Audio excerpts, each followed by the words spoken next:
correspondiente que se lista.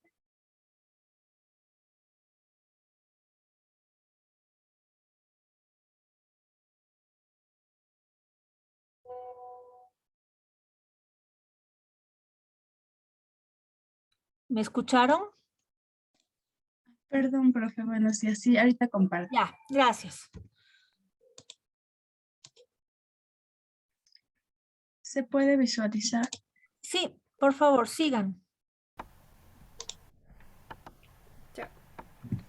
Buenos días, doctora y compañeros. Nosotros somos el grupo número 3, conformado con Nicole Benavides, Lice Rosero, Rodrigo Suárez y quien les habla, Debbie Rojas. Esta mañana el tema a exponer es memoria, pensamiento y lenguaje. Empezaremos con lo que son los registros sensoriales. Como Morris y Maeston nos mencionaban en su libro Introducción a la Psicología, nos decían que los registros sensoriales son los puntos de entrada para la información pura de los sentidos. Es decir, que estos registros son como salas de espera en las cuales la información entra y permanece por un corto tiempo. Como por ejemplo sería que cada mirada en apenas una fracción de segundo recoge una enorme cantidad de información visual, que incluye lo que son colores, formas, texturas, y al mismo tiempo también recoge sonidos, olores y otro tipo de datos sensoriales. Entraremos hablando con los registros visual y auditivo. El registro visual es aquel que proporciona mayor información sobre el mundo exterior. Este consta del ojo, que funciona como una cámara oscura que acomoda las imágenes y permite su formación en la retina para que sus imágenes sean nítidas. También tiene imágenes de todo lo que podemos ver. Estas imágenes, sin embargo, solo duran alrededor de un cuarto de segundo y por lo general se olvida al instante, ya que esta información que entró será inmediatamente reemplazada por otra nueva información.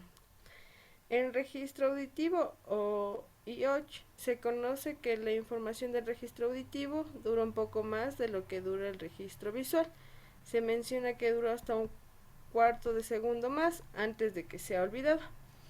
Una forma de prevenir las memorias de registro auditivo es a través de la repetición. Por ejemplo, si nosotros estamos tratando de recordar una frase en específico, simplemente con repetir la frase y hacer un hincapié en las diferentes palabras, esta frase se puede alargar a una cantidad de tiempo antes de que esta información también se desvanezca.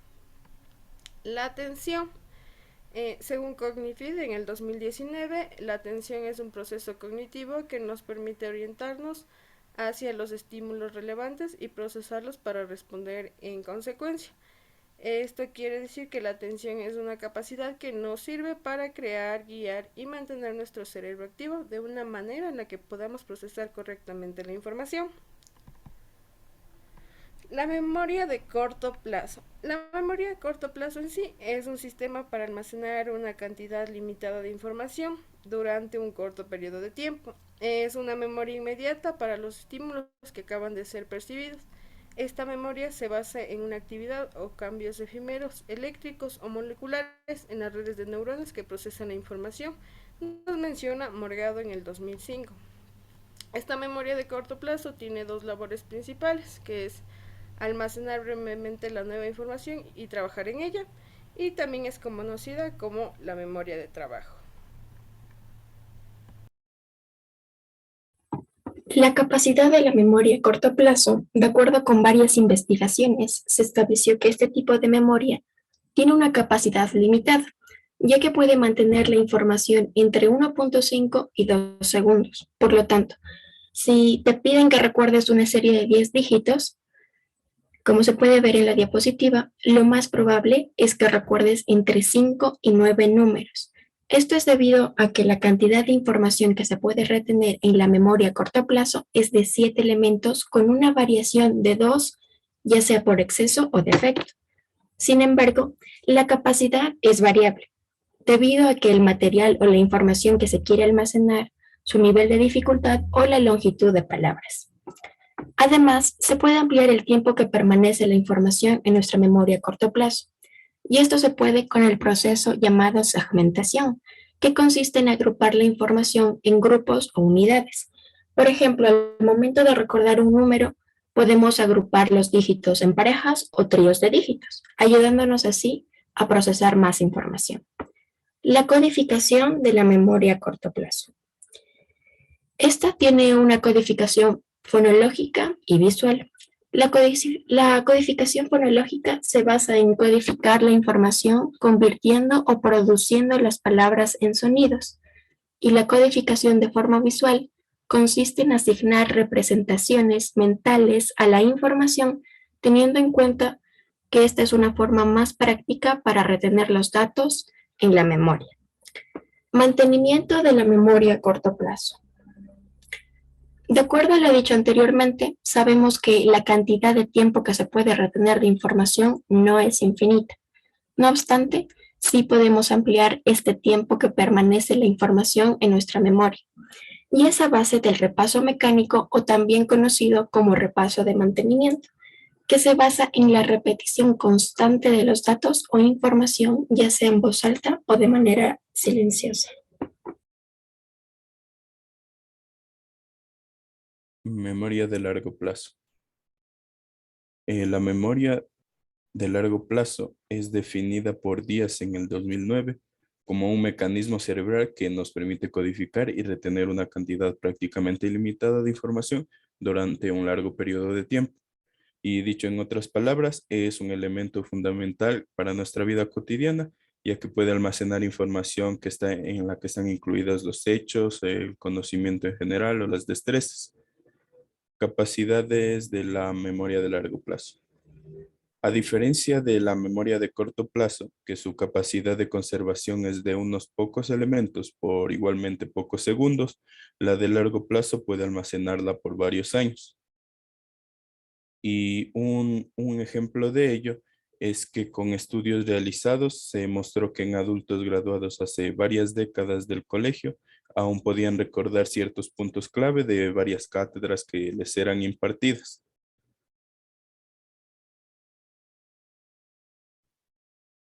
Codificación en la memoria de largo plazo.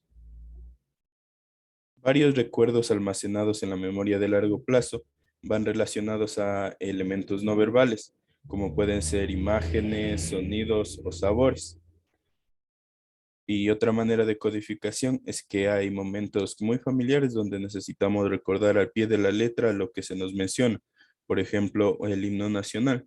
Mientras que en otras situaciones, como puede ser el escuchar una historia, no es necesario guardar tal cual nos la dicen, sino que solo se almacena la idea principal de lo que nos intenta transmitir. Efecto de posición serial.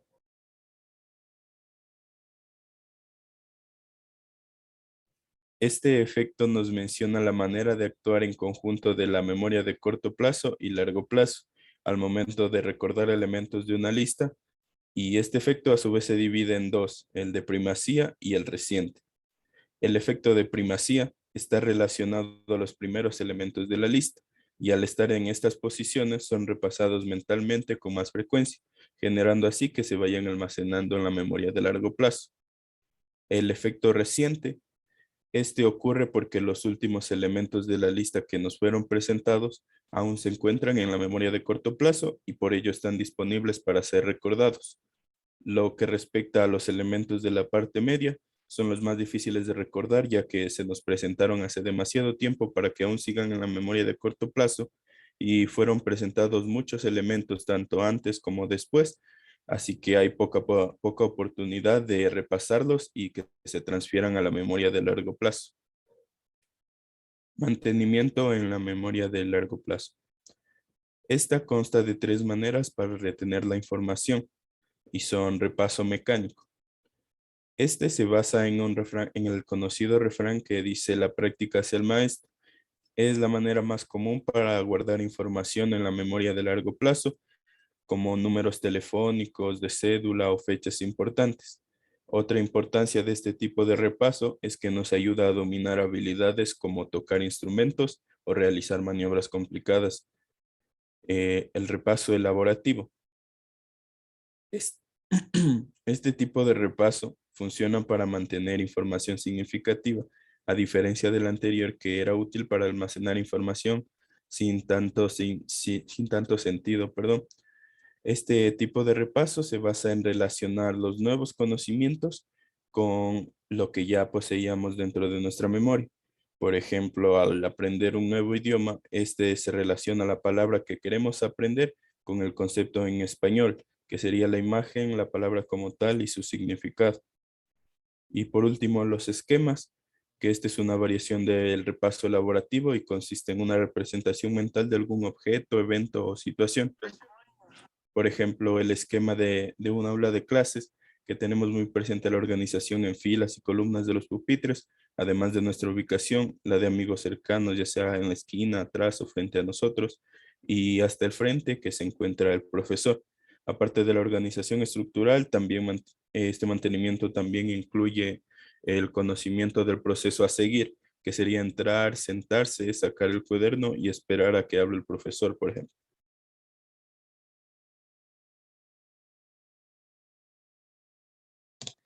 Tipos de memoria a largo plazo. La información almacenada en la memoria a largo plazo puede tomar muchas formas.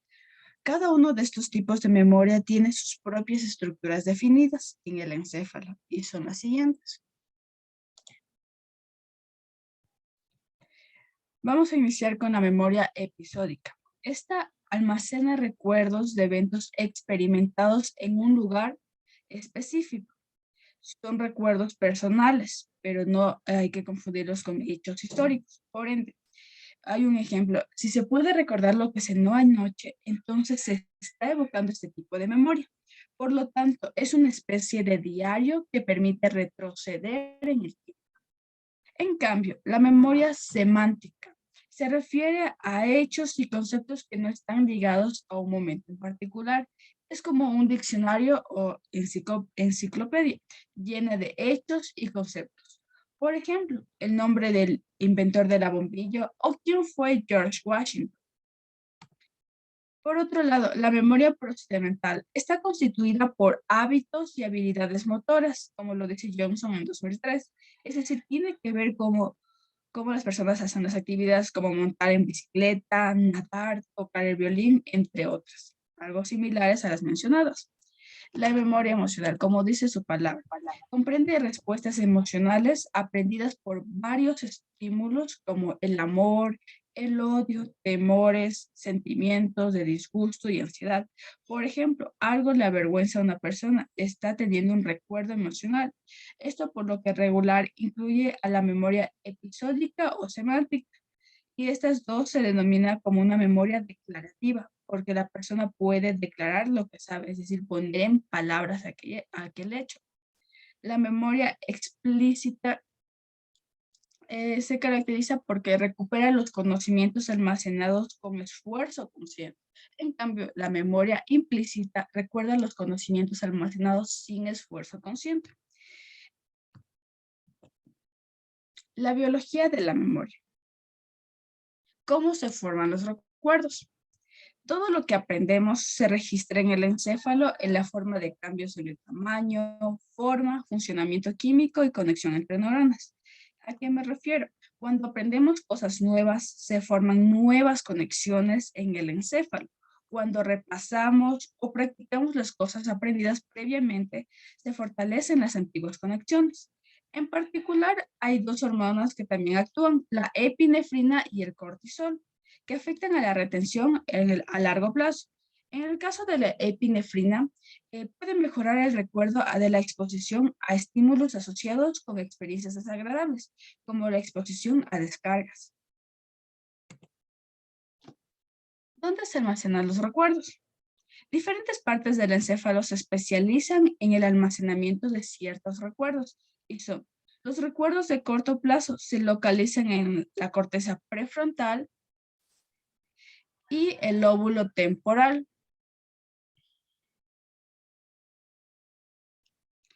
La memoria semántica de largo plazo se localiza en los lóbulos frontal y temporal de la corteza y desempeñan un papel destacado en la conciencia. La destrucción de estas áreas de la corteza deriva una pérdida selectiva de la memoria. Por ello, algunos pacientes son incapaces incluso de recordar el nombre de un cónyuge o una herramienta. La memoria episódica se localiza en el lóbulo frontal y en el temporal.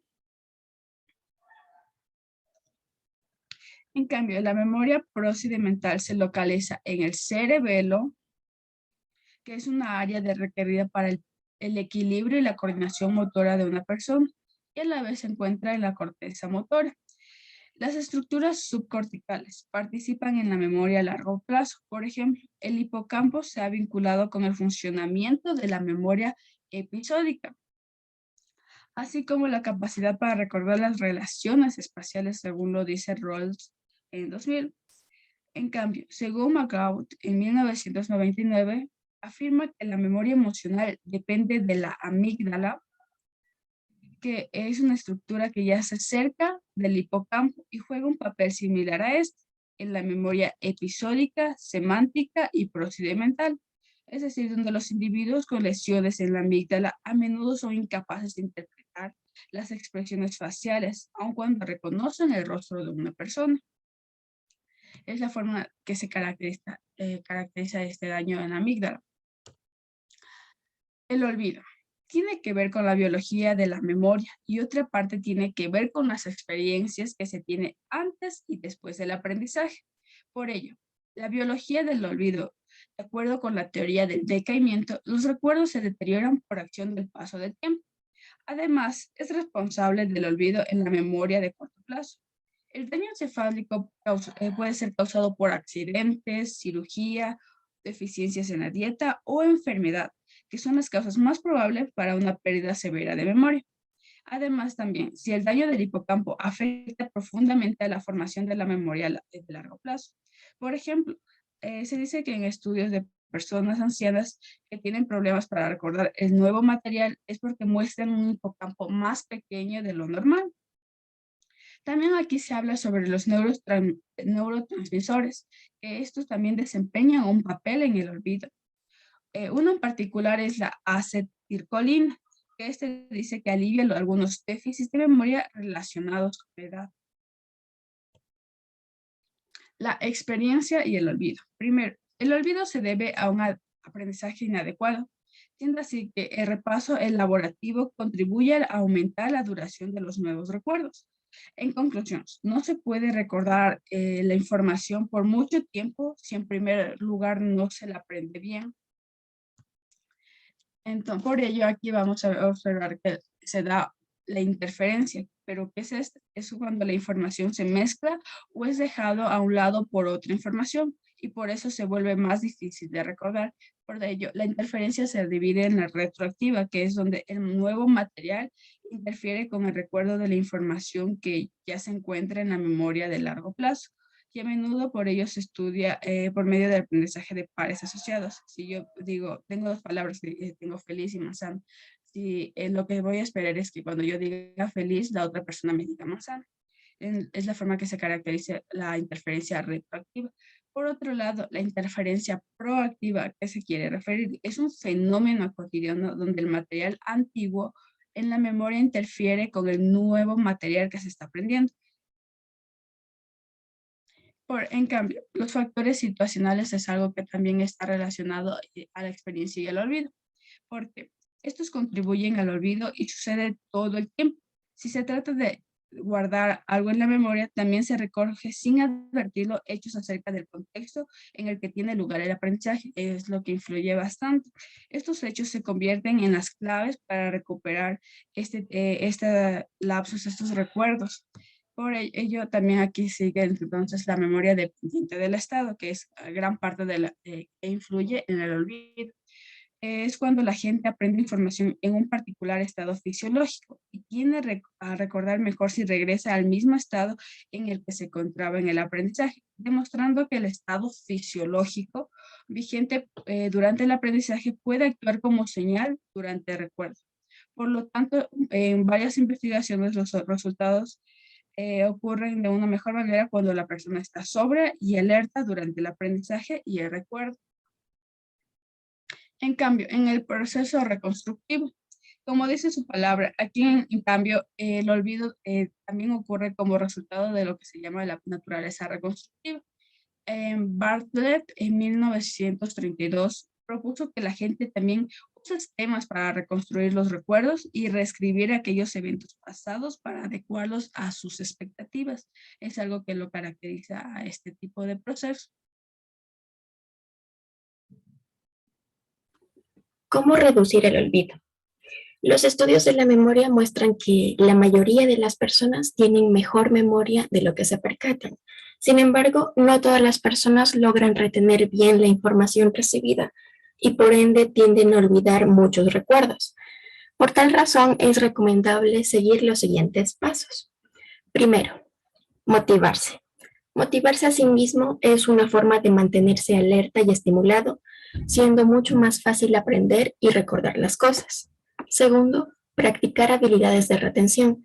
Las habilidades como la memoria y otras deben practicarse y ejercitarse a través de ejercicios como el monopolio, trivias, ajedrez o aprender algún idioma.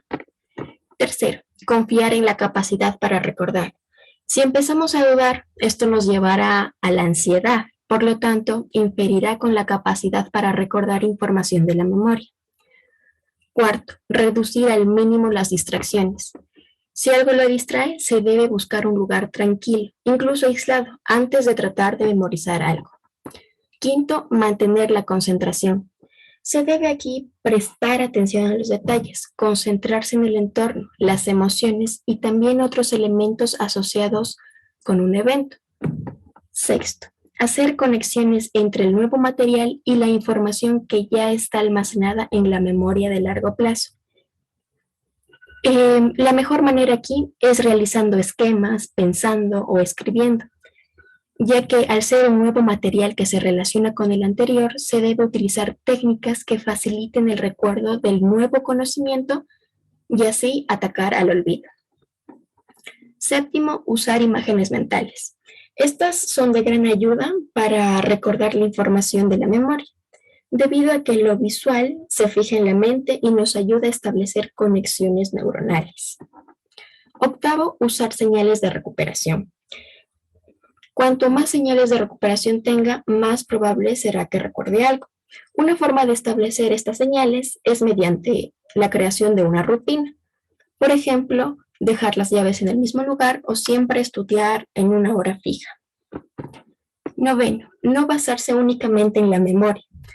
Debemos ser conscientes de que la memoria humana no es perfecta y si abusamos de nuestra retención, irremediablemente algo se nos olvidará, por lo que es prudente hacer uso de otras herramientas, como anotar las cosas, hacer mentefactos, para así colocarlos en un lugar visible y refrescar la memoria periódicamente.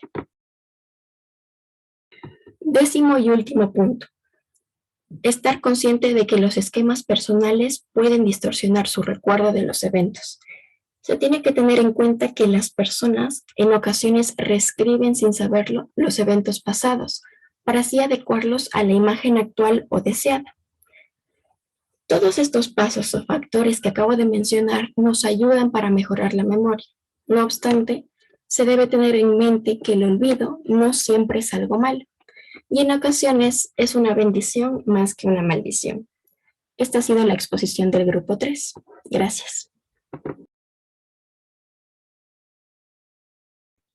Ok, chicos, muchas gracias. Vamos con el otro grupo, por favor. Al final de la clase, como la otra vez, yo les daré una suerte de resumen para que todos estemos en la misma línea en la propia clase. El siguiente grupo, por favor, que es el grupo de, dejen ver. Ya, profe, en este momento comparto. Ya, chévere, gracias. De Wendy, Andrea, Karen y Brenda.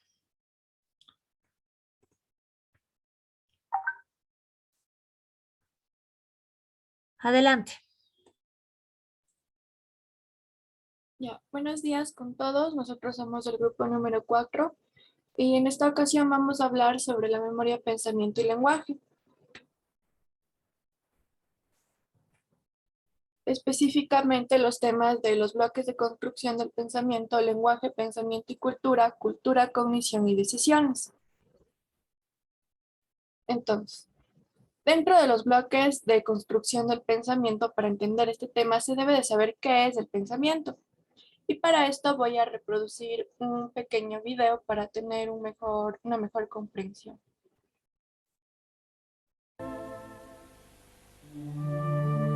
¿Alguna vez se ha detenido a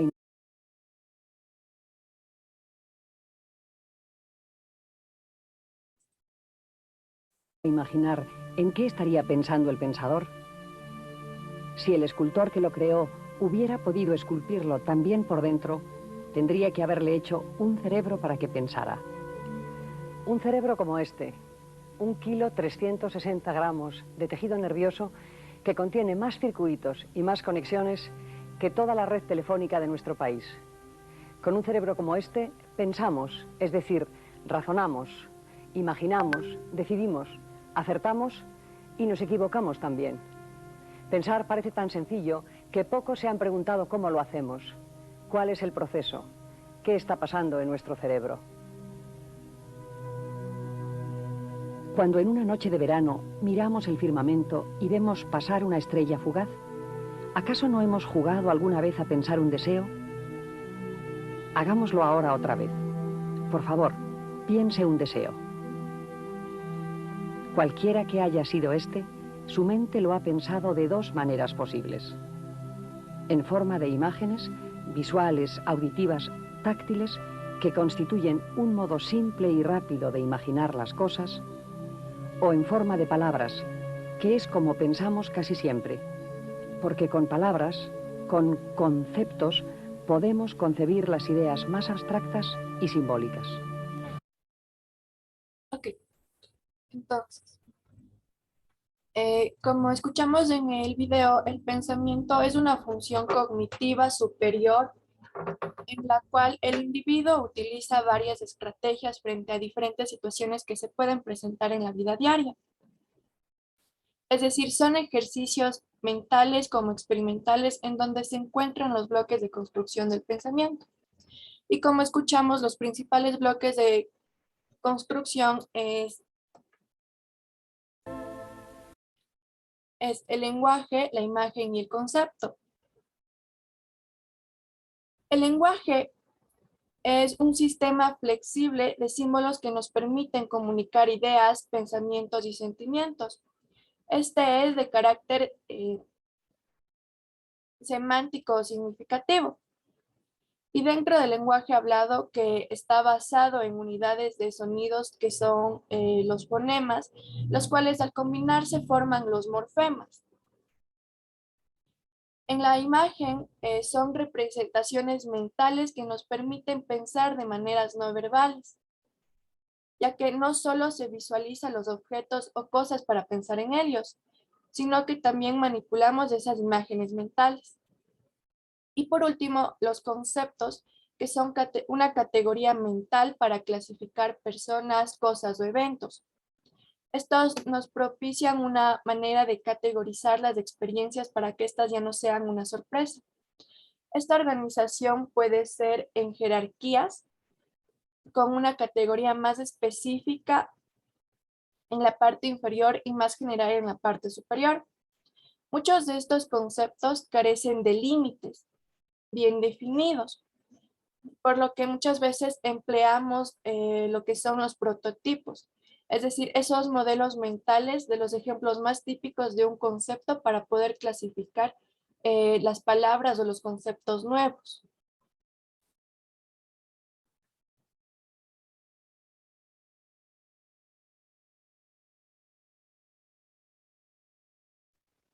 Estructura del lenguaje. Primero hay que saber qué es el lenguaje en sí. Los seres humanos somos seres lingüísticos y por ello nuestra realidad existe gracias a esto. También, gracias al lenguaje, nosotros tenemos la capacidad de dotar el significado a los objetos y las acciones que nos rodean. El lenguaje se compone de sonido y significado. Sonido y significado. El lenguaje hablado se basa en unidades universales de sonido, y a esto se lo llama fonemas. Estas se agrupan en palabras o partes de palabras. Un ejemplo de esto es que casa, con Z, es la acción de cazar, muy diferente a la palabra casa con S, que es hogar. Morfemas. Estas son combinaciones significativas de fonemas y se aplica a palabras enteras o partes de palabras que pueden transmitir significado.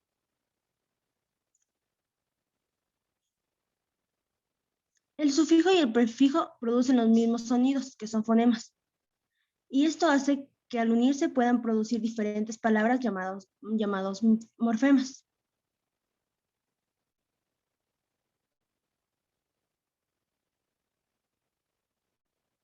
Gramática. Las palabras pueden unirse en pensamientos aún más complejos.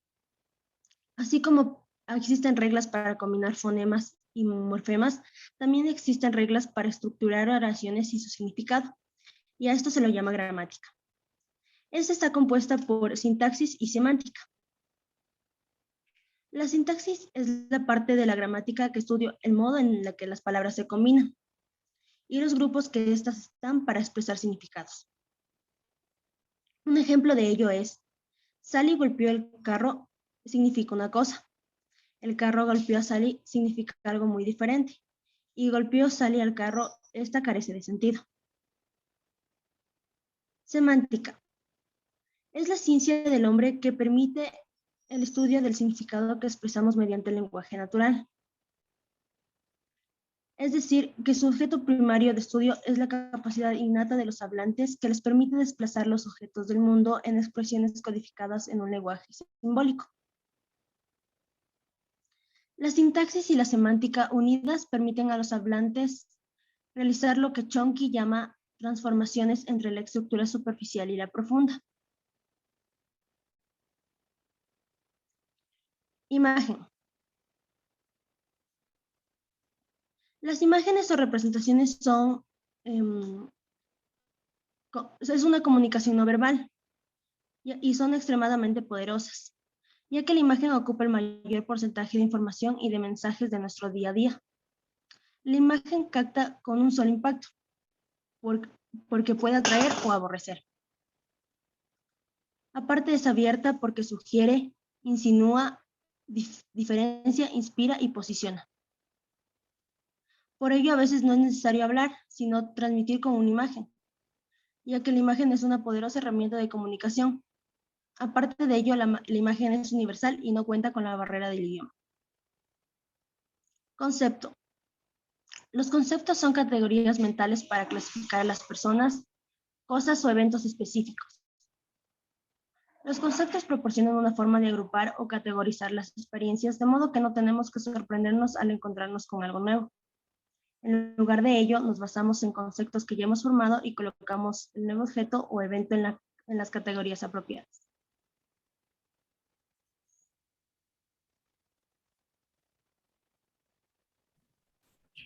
Ahora bien, vamos a hablar acerca del lenguaje, el pensamiento y la cultura. Entonces, hace muchos años, o al menos durante 100 años, había una suposición tanto para la psicología como para la filosofía, y era que los procesos básicos de la cognición humana eran universales. Pero también se aceptaba la idea de que las diferencias culturales afectan a lo que la gente piensa. Es así como, por ejemplo, los ancianos de Masái contaban su riqueza en base a sus cabezas de ganado, a diferencia que los banqueros de Wall Street, en cambio ellos contaban su riqueza o la medían en acciones y en bonos. Se suponía también que estos hábitos de pensamiento, es decir, la manera en que la gente procesa esta información, eran universales. Y también que la manera de categorizar los objetos, las experiencias o también razonar lógicamente se entendía en términos de que era parte de nuestra naturaleza humana. Pero bueno, ahora hablaremos a lo largo de la exposición, hablaremos para resolver esta duda.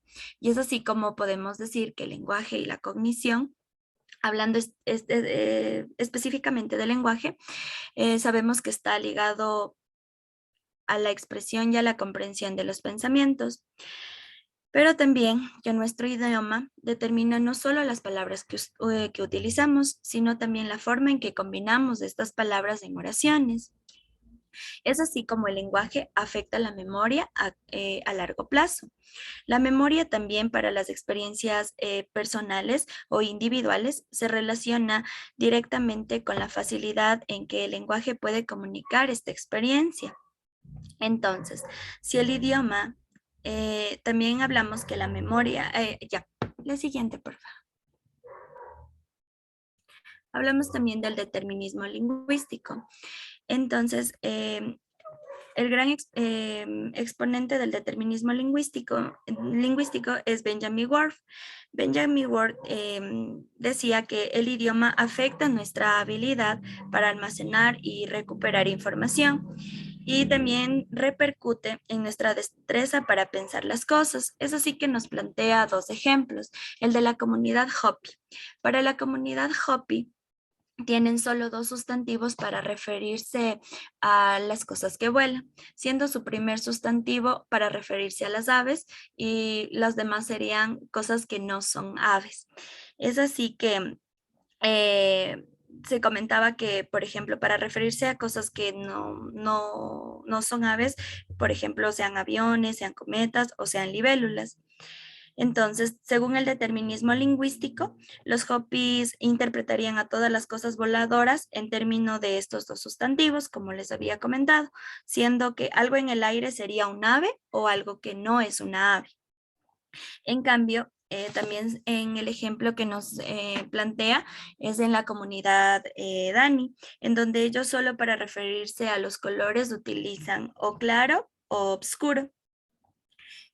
Tienen una terminología limitada para nombrar los colores, pero de esta forma las personas de culturas diferentes con idiomas muy distintos piensan en algunas cosas, como el color de una manera muy similar, incluso si su idioma carece de las palabras para referirse a estos colores.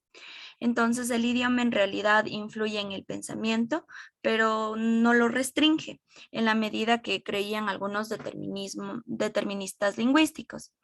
Se habla también que de la experiencia y el pensamiento ejercen una influencia directa sobre el idioma. Así tenemos el ejemplo de los esquiadores angloparlantes, que al darse cuenta que la nieve tenía diferentes estructuras, utilizaron o acuñaron términos para diferenciar esta nieve, siendo el polvo, el grano y el hielo. Y entonces es así, en resumen, en que la gente crea nuevas palabras para las situaciones que necesita. Así que la experiencia da forma al lenguaje. Entonces creamos estas palabras que se adaptarían a nuestras necesidades y nos haría, por ejemplo, en el caso que les había comentado de Hopi, si ellos hubieran sufrido bombardeos, por ejemplo, aéreos, probablemente habrían creado otras palabras para distinguir, por ejemplo, una mariposa de un bombardero. Entonces, los psicólogos y los lingüistas no han descartado del todo el determinismo lingüístico, pero sí lo han suavizado, porque la gente crea palabras para capturar aspectos importantes de sus experiencias y en cierta medida estas palabras moldean la forma y las cosas en que la gente piensa.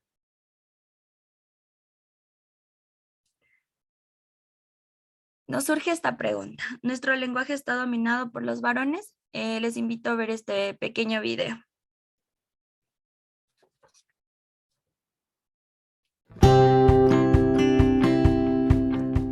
Los estereotipos es curioso, ¿no? Cómo nos afectan a todas las personas.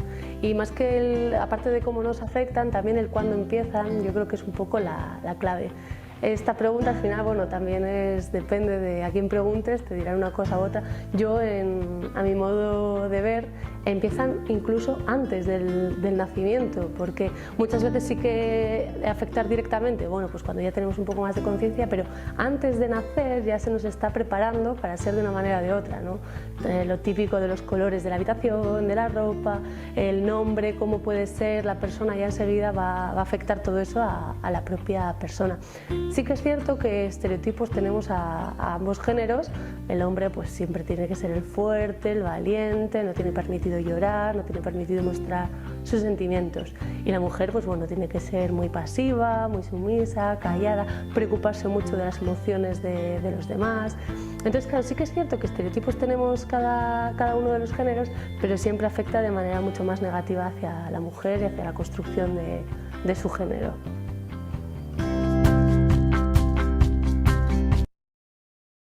Como pudimos observar en el video y rescatando las últimas palabras que señalaba la expositora, pues decía que de alguna forma afecta más a las mujeres. Y en realidad lo que nos plantea aquí es que se han dado varias investigaciones o varios estudios. Por ejemplo, Haidt en 1984 pidió a niños que completaran historias, que inventaran historias después de la pequeña frase que les voy a dar a conocer. Decían que cuando una criatura va a la escuela es como que el espacio en blanco siente la emoción del primer día. Ella se dio cuenta que al momento de colocar la palabra él, la mayoría de niños inventó historias para referirse a varones, a pesar de que en el inglés tradicional se utiliza este término él para referirse tanto a niños como a niñas. Y solo cuando ella utilizó él o ella, solo un tercio de los niños pudo inventar historias acerca de mujeres. Entonces, sabemos que estas investigaciones se han concentrado en la naturaleza del inconsciente y automática de la estereotipa de género y de lenguaje. Y a partir de estas de investigaciones como estas, parece referirse tanto a los médicos, a profesores universitarios, a banqueros y ejecutivos mediante el genérico él, que puede contribuir a esta estereotipa de género de estas respetadas ocupaciones como apropiadas para los hombres, pero quizá no para las mujeres. En contraste, entonces, tenemos que para referirse a secretarias y amas de casa se utiliza el genérico ella. Y entonces esto está reforzando este estereotipo de que estas ocupaciones son apropiadas solamente para mujeres y quizá y no para los hombres.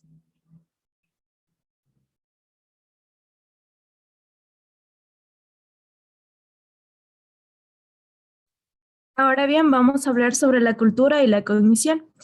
Se dice que las culturas, para ayudar a crear conceptos, se ayudan de la información y de cierta forma de experiencia determinada que creada por ciertas categorías que dan estas culturas.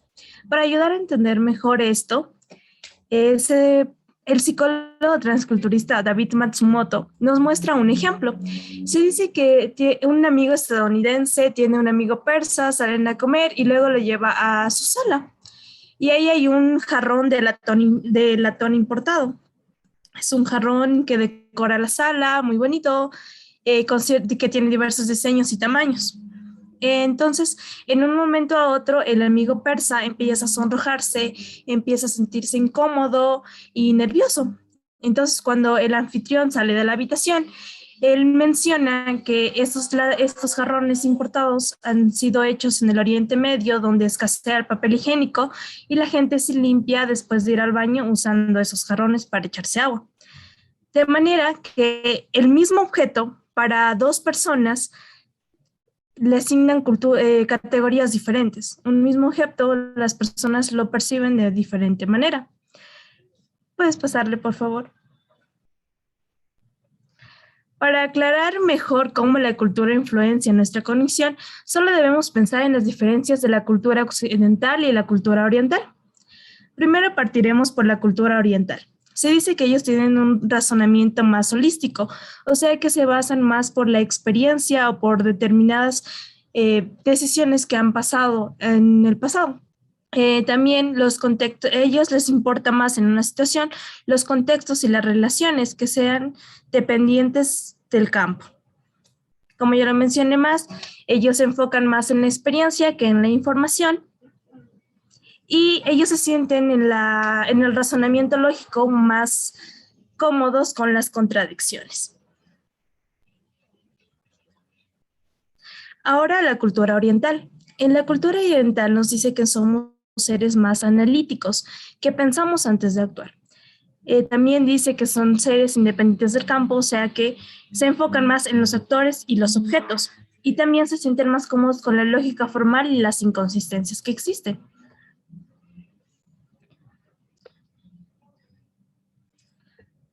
Así se ha llegado a concluir que las diferencias cualitativas fundamentales entre culturas distintas sobre la percepción y pensamiento del mundo se debe a un origen cultural, no genético. O sea que en la cultura en la que nacemos y en la que crecemos influyen sobre nuestro pensamiento y cómo vemos el mundo. Ahora vamos a hablar sobre la toma de decisiones. La toma de decisiones es un proceso de los muchos que hay para la solución de problemas, donde se conocen todas las posibles soluciones, opciones, y el fin único de esto es identificar la mejor de todos. A menudo las decisiones se basan en probabilidades, ya que no se puede predecir el resultado de una u otra decisión.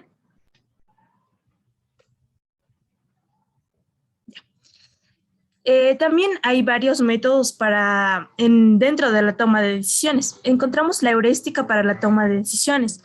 La heurística es usada comúnmente porque en su mayor parte ha funcionado en el pasado y porque simplifica la toma de decisiones, aunque las decisiones no sean las más óptimas. Pero dentro de la heurística encontramos la heurística de representatividad. Supone que determinada muestra es representativa de una población más grande. Esto puede llevarnos a tomar decisiones rápidamente, pero nos hace cometer errores en algunas situaciones. Como ejemplo, podríamos decir que a un determinado grupo de personas le ha ido bien en una determinada carrera y dicen solamente porque le fue bien a esa persona, voy a hacer lo mismo. Pero esto como dice, nos puede llegar a cometer grandes errores porque no puede ser lo mismo para todas las personas. Otro heurístico es la disponibilidad, donde se basan las decisiones en la información que llega a la mente, o sea, en la información inmediata. Esta no puede ser la más exacta. Por eso podemos llegar a cometer errores en la evaluación del riesgo. Aquí se encuentra el sesgo de confirmación que se relaciona con la disponibilidad, por su tendencia a advertir y recordar la evidencia que apoya nuestras creencias y a ignorar la evidencia que la contradice. También encontramos el encuadre. Es la tendencia a la influencia de cómo se expresan los resultados potenciales. Racionalmente, su decisión no debería cambiar si los hechos son los mismos. Como anteriormente les había mencionado un ejemplo de que un joven está tratando de elegir una carrera, si lo hace y le presenta esa decisión a sus padres y sus padres no están muy de acuerdo con esa decisión, ellos van a oponerse con alguna objeción. Entonces, la decisión que la persona ya tomó anteriormente no debería cambiarse solamente por el comentario de los padres. Pero el encuadre, como se dice, tiende a veces sentirse influenciado por estos tipos de comentarios o las reacciones de las personas ante la decisión tomada. Esta ha sido nuestra presentación. Muchas gracias. Muy bien, excelente. Chicas y chicos, estuvo muy bien, las dos exposiciones estuvieron bien. Miren, el tema de la memoria y el pensamiento no se pueden desvincular. Obviamente, por motivos pedagógicos y por cómo se ha plantado el sílabo, el plan microcurricular de la materia, sí, lo que se busca en esta última unidad, según lo que se han planteado los docentes, es poderles dar a ustedes una mirada general. Esto lo van a profundizar en los siguientes niveles con otros profesores y de una manera más clínica, ¿sí? Sin embargo, sí les quiero decir, no se puede separar pensamiento, lenguaje y memoria. ¿Qué es lo que vamos a hacer ahora, chicos? Les voy a comenzar a clarificar algunas cosas para que, como les había dicho, estemos todos en el mismo nivel, y antes de terminar la clase les voy a dar la tarea de esta semana. Los dos grupos, por favor, ya está abierta en la pestaña de aprendizaje experimental el espacio para que suba. Una persona sube las diapo de cada grupo y la otra persona sube el documento escrito, ¿de acuerdo? Los demás, solo estos dos grupos no tienen tarea esta semana. Los demás tienen la tarea que les voy a decir al final. Sin embargo, sí me gustaría que las personas que conforman los dos grupos que acaban de exponer hoy, sí pudieran escuchar el podcast que les voy a enviar.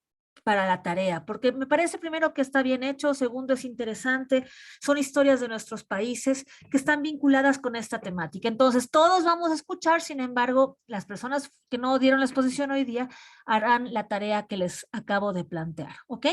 Entonces, vamos a, déjenme encontrar las clases, mis diapositivas para... Creo que está aquí. No, está aquí. Para poder... ¿Sí están viendo mi pantalla? Sí, doctora. Ya. ¿Y están viendo la exposición o no? No, ahorita ya no. Ahorita ya no, ya se fue, ¿no? Esperen un segundito, por favor. Ok. Hay un montón de contenido. Yo voy a hacer una suerte de resumen y si nos falta tiempo, nos reuniremos mañana para poder terminar, ¿ok? Porque es bueno que estemos todos en el mismo punto.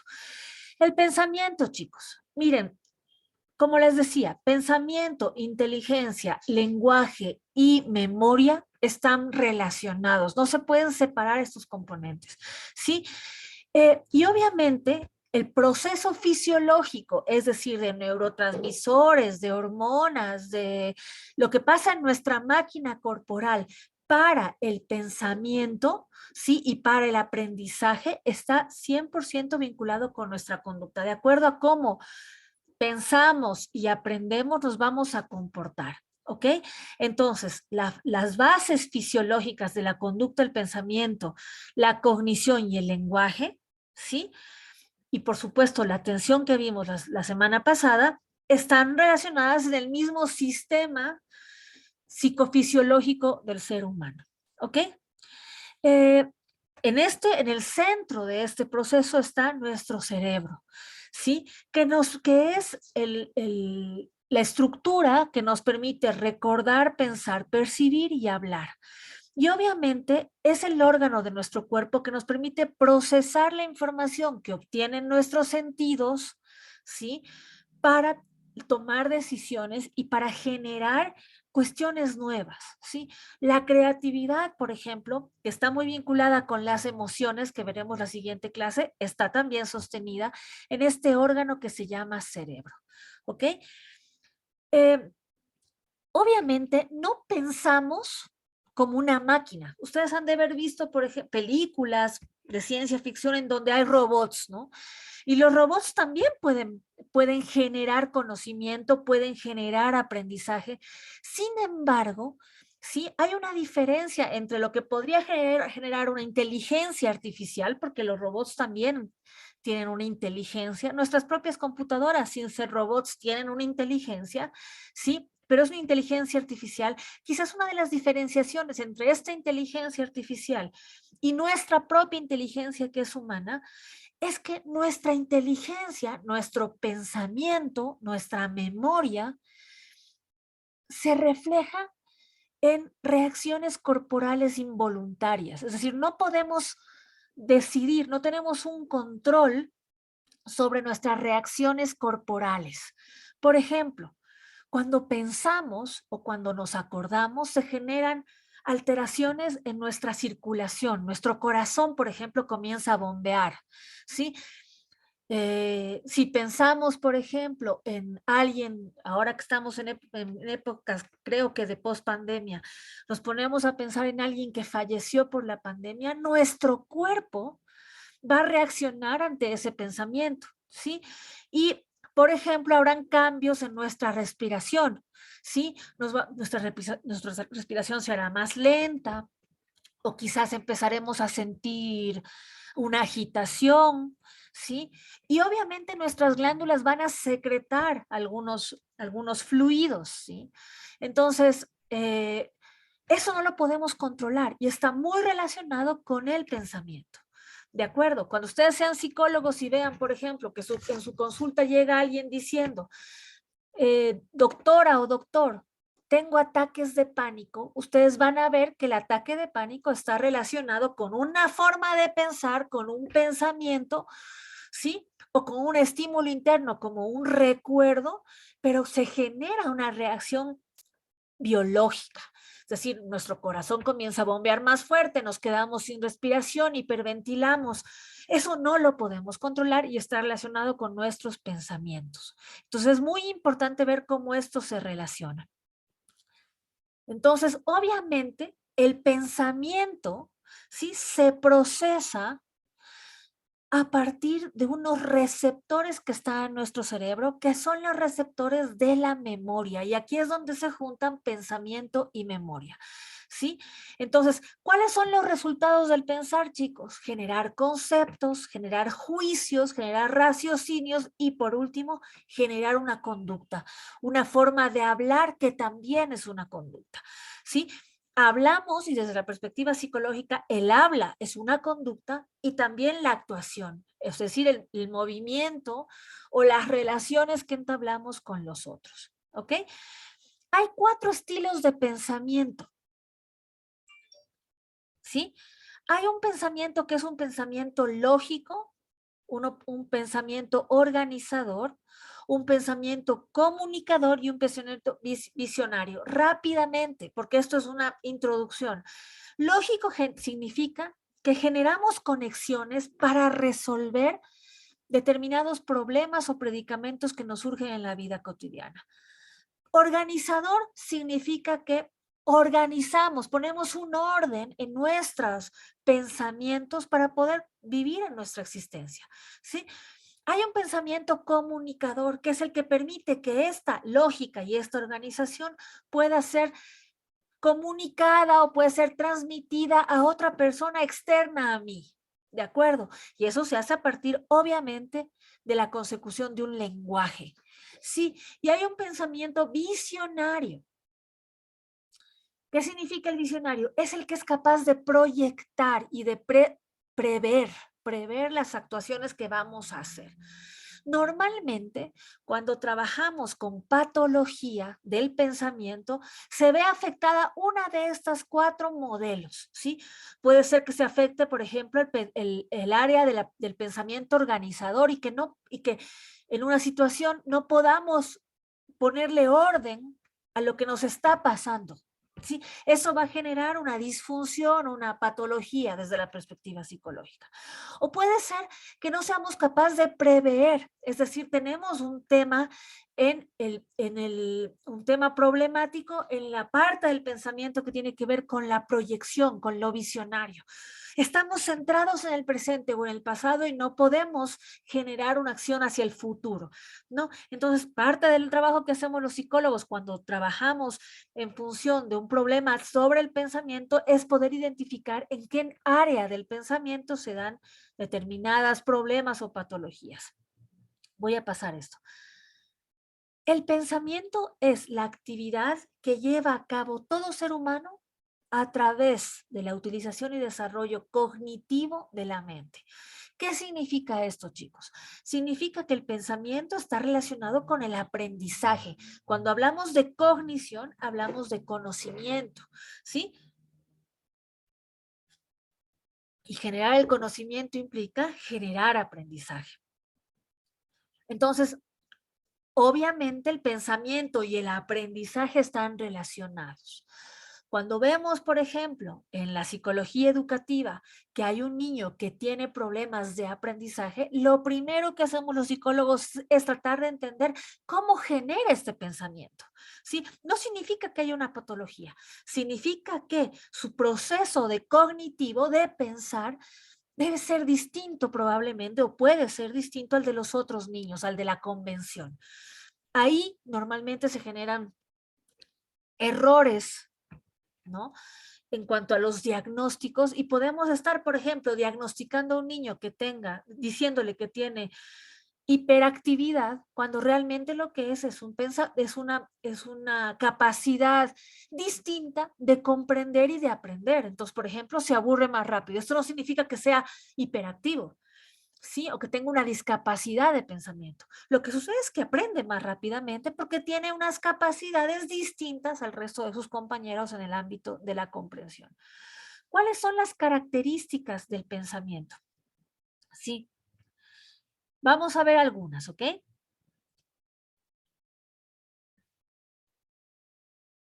El pensamiento es acumulativo, chicos. Una de las características es que es acumulativo y se desarrolla a lo largo del tiempo. ¿Qué significa esto? ¿Sí?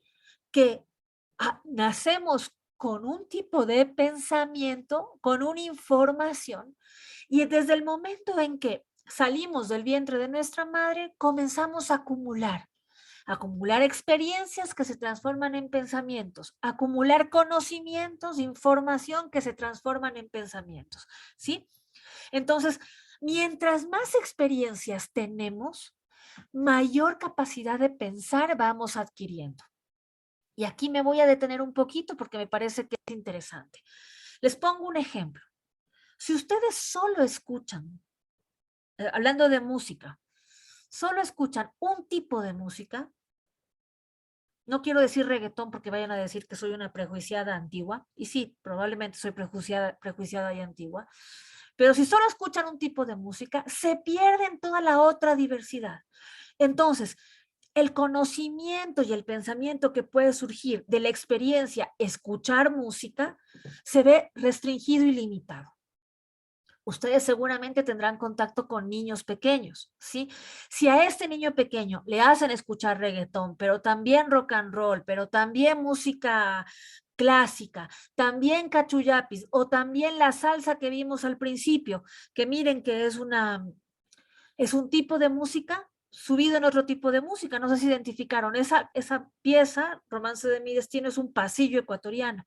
Y le hicieron música salsa, ¿sí? Si ustedes tienen esa diversidad y a este niño o niña le hacen escuchar esta música constantemente, va a tener una capacidad más amplia de poder pensar. Otro ejemplo, si ustedes solo se quedan en su lugar de residencia, ya sea Quito, Saquicilí, La Tacunga, donde sea que estén, ¿sí? Y no salen a conocer otras partes del Ecuador, su capacidad de pensar se ve restringida porque están sometidos a ese tipo de realidad. No significa que sea menos o malo, digo, malo o bueno, significa que es restringida. Una persona que puede viajar, que puede salir aunque sea a la esquina, ¿sí? Genera nuevas capacidades de pensar, porque el pensamiento, chicos, como el aprendizaje y como la memoria, mientras más se usa, más crece. Es decir, hay una característica del pensamiento que es acumulativa, ¿sí? Entonces, vamos a plantear entonces que hay estudios, ¿sí? Otra característica es que el pensamiento se puede estudiar, es decir, se pueden hacer pruebas, se pueden hacer análisis para tratar de entender cómo es el pensamiento de determinada persona, ¿sí? Entonces, es un objeto de estudio, esa es otra característica. También vemos que hay tipos de pensamiento, de eso ya hablamos hace un rato, ¿no es cierto? Entonces hay que tratar de comprender cuáles son los tipos de pensamiento. Y aquí hay algunos tipos de pensamiento, los más comunes y con los que más ha trabajado la psicología tradicional. Y seguramente algo de esto ustedes han de haber visto o escuchado, probablemente sin saber que se trataba de psicología. Por ejemplo, pensamiento convergente, ¿sí? El tipo de pensamiento convergente es el que está enfocado en la resolución de un problema específico, ¿ok? El pensamiento divergente es el que no es un pensamiento lineal, el que va directamente hacia algo como el convergente, sino que es capaz de ramificarse, ¿sí? Y de generar nuevas alternativas. El pensamiento creativo o lateral es el que se nutre de las ideas nuevas, de nuevos estímulos, ¿sí? Generando nuevos conocimientos. El pensamiento lógico, como les dije hace un rato, es el que se sostiene en los conceptos, ¿sí? Pienso en forma de conceptos. Y hay, por ejemplo, un pensamiento histórico que se sostiene en la memoria, es decir, pienso a partir de mi experiencia previa, de traer al presente cosas que me han pasado en el pasado. Esto significa, chicos, que una persona solo tiene pensamiento convergente y no tiene ninguno de los otros más. No. Significa que una persona trae a la conciencia un tipo de pensamiento dependiente de las circunstancias. Y obviamente un psicólogo lo que busca es fortalecer, reforzar los otros tipos de pensamiento. Yo puedo definir, por ejemplo, que Maritza, yo tengo un pensamiento convergente. Es decir, me enfoco en un problema cuando voy a pensar. Sí, trato de resolver, de encontrar la solución de una cosa a la vez. No significa que pueda entrenar mi pensamiento creativo. Sí, puedo entrenar mi pensamiento creativo también, sino que mi preferencia, también por mi educación y por la época en la que nací, es más convergente. Si me entreno, si practico, si aprendo, podría poder, por ejemplo, tener fortaleza también en un pensamiento lógico o en un pensamiento histórico o en un lateral creativo. Podemos fortalecer los distintos tipos de pensamiento. Hay clases de pensamiento, chicos, que puede ser pensamiento empírico, que está basado en la experiencia, o científico, que está basado en el conocimiento, o lógico, que está basado en un procesamiento lógico, ¿sí? Un pensamiento implica que existen operaciones racionales, es decir, mi cerebro trabaja haciendo operaciones con cierta sistematicidad, ¿sí? Entonces, el pensamiento es eminentemente racional, busca resolver a partir de ideas las situaciones del contexto.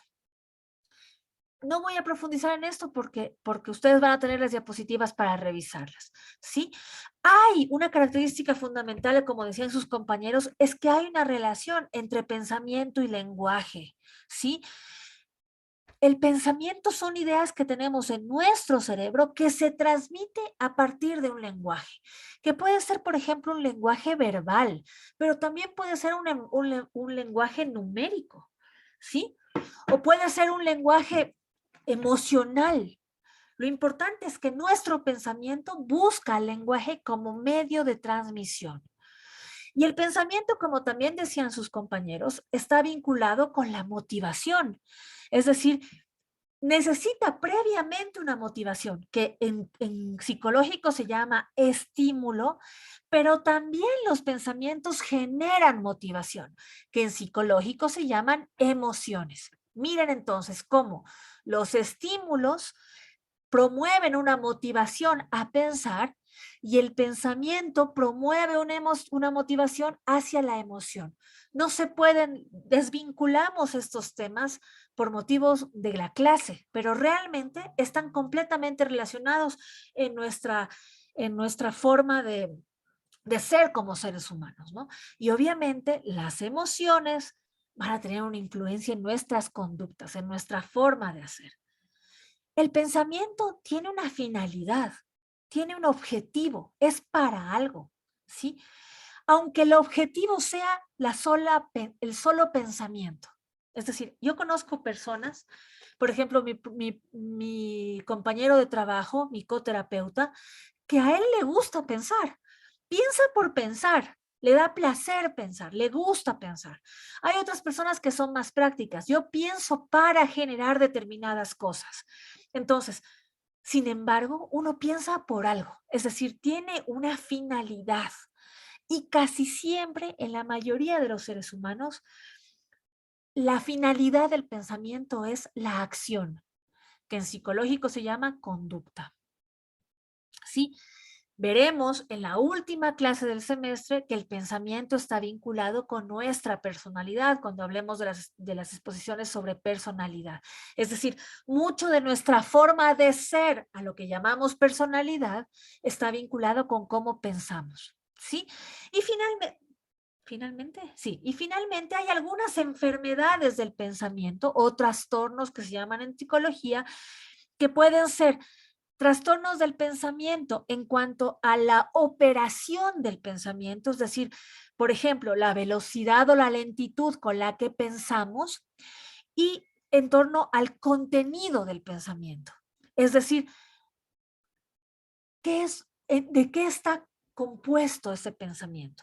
Cuando ustedes trabajen psicopatologías, van a ver que podemos diagnosticar un trastorno de pensamiento porque la persona es más lenta en el pensamiento, tiene un retraso mental, por ejemplo, es decir, no piensa rápidamente o no puede hacer las conexiones lógicas necesarias para poder resolver problemas. Eso es un trastorno del curso del pensamiento, mientras que hay otras personas que piensan de una manera en que su contenido les genera ansiedad. Por ejemplo, creen que su pensamiento está alrededor de que hay una cierta persecución, lo que en psicológico se llama paranoia. Es decir, su proceso del pensamiento está correcto, pero el contenido del pensamiento es el que tiene ciertas patologías. ¿Ok? Finalmente, como les decía hace un rato, otra característica es que el pensamiento es un pensamiento que está vinculado con la emoción. Voy a dejar ahí, chicos, porque el tema de la memoria es otro capítulo grande que tenemos que trabajarlo con más detenimiento. No me quiero ir de la clase sin decirle dos cosas. Primero, ¿cuál es la tarea de esta semana? La tarea de esta semana consiste, chicos, déjenme, les voy a mostrar cómo está, en dónde está la tarea, ¿sí? La tarea de esta semana, como les decía, consiste en que van a escuchar un podcast, ¿ok? A propósito, escuché sus podcasts y vi sus videos y están muy chéveres, ya les he calificado, ¿sí? Les agradezco porque hay cosas muy interesantes en lo que hicieron y me gusta que se hayan puesto las pilas en hacer. Ustedes van a encontrar, luego de este video que tuvieron que haber visto como motivación para la tarea de la semana pasada, van a encontrar esta entrada que dice La Mutación Paisa. La Mutación Paisa es un podcast de un grupo de comunicadores que se llama Radio Ambulante. Si no lo han escuchado, escúchenlo porque hay unas historias muy interesantes. Van a escuchar este podcast, es una historia larga de la vida real, es decir, es una historia periodística, ¿sí? Y van a realizar lo siguiente, ¿sí? Van a escuchar el podcast de Radio Ambulante que se llama La Mutación Paisa y van a imaginarse que ustedes son psicólogos, aquí está, son psicólogos, ¿sí? Y que están entrevistando a dos de las personas que hablan en ese podcast, a Francisco y a Gladys, ¿ok? Van a imaginar, van a usar su pensamiento para imaginar que ustedes son psicólogos que van a trabajar con Francisco y con Gladys. Y van a pensar en 3 preguntas que le harían a Francisco y 3 preguntas que le harían a Gladys. Es decir, 6 preguntas en total. Preguntas psicológicas. ¿Para averiguar qué, chicos? Para averiguar o comprender cómo se siente Francisco y cómo se siente Gladys a partir de lo que comenta o de la problemática que aborda la historia, La Mutación Paisa. No les quiero spoilear, por eso no les explico más detenidamente. La tarea consiste en que van a plantear 3 preguntas como si ustedes fueran psicólogos a Francisco para entender cómo se siente por esta historia que le pasa. Y 3 preguntas para poder comprender a Gladys cómo se siente. ¿Cómo así les pido que planteen preguntas y no respuestas? Porque eso tiene que ver con el pensamiento. El pensamiento nos lleva a la creatividad y la creatividad está relacionada con saber preguntar y un psicólogo debe saber preguntar. Entonces la tarea es que suban las 6 preguntas, las 3 para Francisco y las 3 para Gladys. ¿Está claro? Sí, profe. Solo que se pregunta. Sí, profe. Ok, Irene. Gracias, Debbie. ¿Para cuándo? Para el próximo lunes. Yo sé que tienen una tarea para el viernes y tienen el chance de completar también esta tarea porque es solo sentarse, escuchar el podcast e ir planteando las preguntas para Francisco y para Gladys. Entonces, para el lunes próximo, que es 14 a las 7:30 de la mañana, ustedes suben las preguntas. Segundo, vamos a, por favor, mañana martes tenemos clases, según nuestro horario. Tenemos clases a las 12. Nos vamos a reunir a las 12 también mañana martes para poder terminar el tema de la memoria. ¿De acuerdo? Entonces, vamos a tener la clase de mañana, que normalmente lo hemos hecho como PAE, pero yo al principio del semestre le dije que si necesitaba estas horas para concretar, nos la íbamos a tomar.